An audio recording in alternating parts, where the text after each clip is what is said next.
Bəs siğə necə olur? Bax, o cür xanımlar gəlirlər yanınıza da. Siğədə də xəyanət sayılırmı? Çünki siğə edən bəylər xanımlarının xəbəri yoxdur. Bax, o xanımlar hansı hissləri yaşayıb yanınıza gəlirlər? Bir xanım üçün bir ikinci xanım olmaq, birinci xanım olmaq hər pozisiyanın özünün mənfi cəhətləri var. Təbii ki, burada sağlam münasibətdən söz gedə bilməz. Çünki həmişə burada bir rəqabət mühiti var.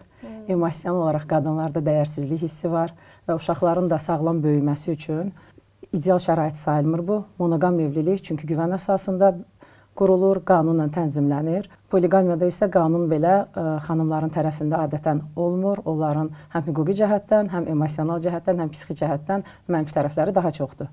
Amma bəzi müsəlman ölkələrində dediyiniz kimi, ümumiyyətlə nəyə görə müsəlman ölkələrində çoxdur? Çünki dinin icazə verdiyi üçün. Ölkələrdə adətən ya iqtisadi səbəblərdən, ya da dini səbəblərdən evlilik formaları olur. Xristianlıqda ümumiyyətlə monoqamlıq qəbul edilir və poliqamiyanın heç bir forması qəbul edilmir. Yahudi dinində daha öncə poliqam münasibətlər olur, lakin indi monoqamiyadır. Ancaq müsəlman dövlətlərində və xüsusən də Afrikada yerləşən müsəlman dövlətlərində var. Lakin Türkiyə və s. kimi ölkələrdə, Tunisdə müsəlman dövləti olsa da poliqamiya qanunla artıq icazə verilmir.